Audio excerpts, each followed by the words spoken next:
Kahit sino pa kayo, basta sangkot kayo, mananagot kayo. Yan ang nais ng Pangulo. Ito ang paunang binanggit ni Palace Press Officer at Presidential Communications Undersecretary Claire Castro sa ginanap na press briefing sa Malacanang nitong Miyerkules. Giit ni Castro, sa utos ni Pangulong Ferdinand Marcos Jr. na mabilis ang pag-aksyon upang labanan ang pag-abuso sa pondo ng bayan, ay agad naman daw tumugon ang DOJ, NBI, DPWH at mga ahensya ng gobyerno. Matapos pag-aralan at suriin ang mga ebidensya, ayon sa Palace Official, sinimula na ng mga ahensya ang pagsampa ng kaso laban sa mga itinuturong sangkot. Ngunit may tagubili ng Pangulo. Tiyaki na sapat ang ebidensya upang hindi makawala ang mga tunay na taksil sa interes ng taumbayan. Kasabay nito, binigyang diin ng Pangulo na hindi sapat ang kaso at kulong para sa mga sangkot. Ibalik ang pera ng taumbayan. Hindi sapat na masampahan lang ng kaso ang mga sangkot sa maanumalyang flood control projects. Hindi rin sapat na makulong ang mga ito. Kaugnay nito, nagpatupad na ng asset freeze ang mga kinauukulang ahensya laban sa mga individual na dawit sa maanumalyang proyekto. Kabilang dito ang 11 air assets ni Congressman Zaldico na tinatayang nagkakahalaga ng 5 bilyong piso at mga sasakyan na umaabot sa halos 500 milyong piso, kabilang na ang pagmamay-ari umano ng mga diskaya. Mayroon namang nakita ang LTO sa mga sasakyan na nakapangalan sa mga nasabing individual na dawit sa flood control issue. Nagkakahalaga ang mga ito ng 474 million pesos o halos 500 milyon. Kabilang na dito ang mga sasakyan na pag-aari ng mga diskaya. Magandang araw, Malacanang Press Corps. Kahit sino pa kayo, basta sangkot kayo, mananagot kayo. Yan ang nais ng Pangulo. Nakikita na ang unti-unting pamumunga ng pinasimula ni Pangulong Ferdinand R. Marcos Jr. na pagpapaimbestiga sa mga maanumalyang flood control project sa bansa. Sa utos ni Pangulong Marcos Jr. na mabilis na pag-aksyon upang labanan ang pag-abuso sa pondo ng bayan, agad naman tumugon ang DOJ, NBI, DPWH at mga ahensya ng gobyerno. Matapos aralin at i-evaluate ang mga ebidensya ay kumilos na ang mga ito upang masampahan ang mga kasong kriminal ang mga naituturing na sangkot. Maging ang mga ari-arian na maaari naging bunga ng korupsyon ay iisa-isahing i-freeze sa pamamagitan ng AMLAC. Ngunit may tagubili ng Pangulo. Tiyaki na sapat ang ebidensya upang hindi makawala ang mga tunay na taksil sa interes ng taumbayan. Ibalik ang pera ng taumbayan. Hindi sapat na masampahan lang ng kaso ang mga sangkot sa maanumalyang flood control projects. Hindi rin sapat na makulong ang mga ito dahil ang nais ng Pangulong Ferdinand R. Marcos Jr. ay maibalik ang pera ng taumbayan. Sa utos ng Pangulo, agad-agad na umaksyon ang mga ahensya ng gobyerno sa panawagan na ibalik ang pera ng taumbayan. Ito'y matapos makitaan ang dahilan upang ma-freeze ang assets ng mga individual na dawit sa maanumalyang flood control projects. Kabilang na dito ang 11 registered air assets ni Congressman Zaldico na aabot sa 5 billion pesos ang halaga at mga sasakyan na aabot sa halos 500 million pesos na di umano ay mula sa mga contractors at ibang individual kabilang na ang mga diskaya. Ayon din sa ulat ng DPWH, sa lahat ng personalidad na iniimbestigahan ay si Congressman Zaldico lang ang nakakitaan ng air assets. Mayroon namang nakita ang LTO sa mga sasakyan na nakapangalan sa mga nasabing individual na dawit sa flood control issue. Nagkakahalaga ang mga ito ng 474 million pesos o halos 500 milyon. Kabilang na dito ang mga sasakyan na pag-aari ng mga diskaya. Ayon kay Secretary Vince Dizon, ang pag-freeze ng mga assets ng mga involved sa flood control projects ay kabilang sa serbisyong hangarin ni Pangulong Marcos Jr. na makuha ang mga ito upang maibalik ang pera sa taumbayan. Nakatakda rin ipasa ng DPWH ang nasabing ulat sa LTO at Civil Aviation Authority of the Philippines sa Department of Justice, Independent Commission for Infrastructure at Anti-Money Laundering Council upang masama sa isinasagawang investigasyon. Mukhang nasubaybayan naman po ni Presidente yung Senate hearing. Kasi kahapon po, inamin ng assistant engineer ng First District ng Bulacan na substandard yung lahat ng proyekto doon sa kanilang distrito. Ano pong reaksyon ng Pangulo dito?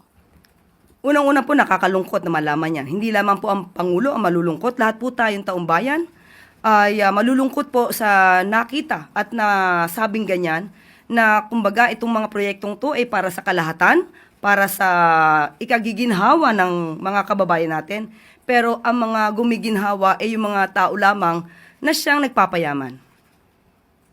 Related lang po, nabanggit rin, ibinulgar ni Secretary Angara na mayroong higit 1,000 classrooms na na-turnovers ng DPWH sa DepEd ang hindi nagagamit kasi hindi tapos. Ano pong gagawin dito? May direktiba na ba ang Presidente?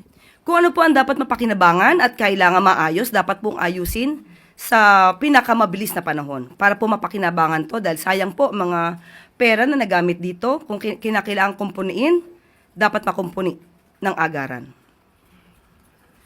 Sunod na tanong mula kay Ivan Mayrina, GMA News. Yusek Claire, this is the 4th day since the President last had the public engagement. May we know how is the President and when will he resume his public engagements? Busy po ang Pangulo sa mga private meeting sa palasyo at sa susunod po hanggang Sabado ay marami po siyang gagawin pong paglabas at magkakaroon po siya ng mga events. So tignan po natin ang kanyang mga activities sa mga susunod pang mga araw. Was there any form of threat against the President, which is why he had to stay away from public engagements in the last 3-4 days? Wala po. Wala pong nararamdaman sa kasalukuyan na threat. Of course, maliban lang, sabi nga natin, sa mga nakaraang threat ng Vice Presidente sa kanyang buhay. Sa ngayon po ay wala pong direct threat na nakikita at nararamdaman ng Pangulo at ang gobyerno. At nagkataon lamang po siguro na wala pong activities. Pero tingnan po natin. At bibigyan po namin ng ang media advisory kapag ka po maaari na po kayong sumama sa kanyang mga activities. Thank you. Sunod na tanong mula kay Maricar Sargan, Brigada. Good morning, Yusek.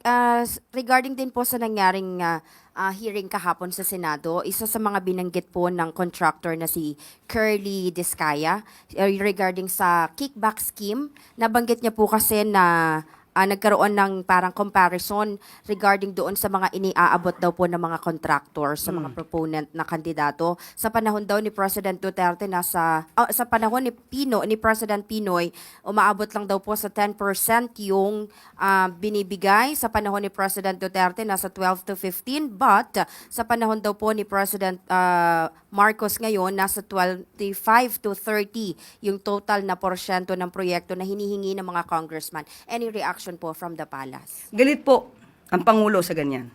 Kaya nga po pinasimulan niya ang pag-iimbestiga na ito. At sa ngayon po nakikita natin kung gaano ba nagiging mapang-abuso ang karaniwang mamamayan at kasabwat ang ilang mga public officials. So hindi po dapat ipagmalaki na napakalaki na nakikickback o nagiging komisyon ng mga public officials na ito. Kaya po galit ang Pangulo. Follow up lang po, may nakikita po bang rason yung palasyo bakit from 10 sa panahon po ni dating Pangulong Pinoy umakyat ng 25 to 30? Wala po nakikita kung ano man dahilan. Siguro sobra lang pong ganid ang mga public officials na ito at walang kabusugan. Thank you po. Sunod, Ann Soberano, Bombo Radyo. Sec, good morning. Kahapon po sa budget deliberation sa plenaryo, pinuna po ni Davao City Representative Isidro Ungab ang umano'y kapabayaan at hindi na ipagtanggol ang pagtanggal ng pondo para doon sa mga foreign assisted projects na nangangailangan ng counterpart funding mula sa gobyerno para matustusan po yung mga proyekto. Sinabi po ni Ungab na bukod sa kahihiyan sa mga dayuhang nagpapautang, nagdudulot din po ito ng pagkabalam sa mga proyekto. Reaction po ng Malacanang dito. Muli, ito po ang ayaw ng Pangulo. Ang budget na inilalaan ay para sa bayan at sa taong bayan. Kaya nga po, nagpasimula ang Pangulo sa pag-iimbestiga ng ganitong mga klaseng korupsyon. Mas maganda rin po sana kung noon pa, nung panahon na hindi pa po ang Pangulo ang nakaupo, napunan na rin po sana nila ang mga ghost projects na yun dahil nakakahiya po talaga. So, ma'am, titiyakin po ngayon ni Presidente na itong mga obligations natin sa foreign assisted projects ay mayroong budget po talaga. Yan po talaga ang adhikain ng Pangulo. Salamat, ma'am. Sunod, Clay Pardilla, PTV.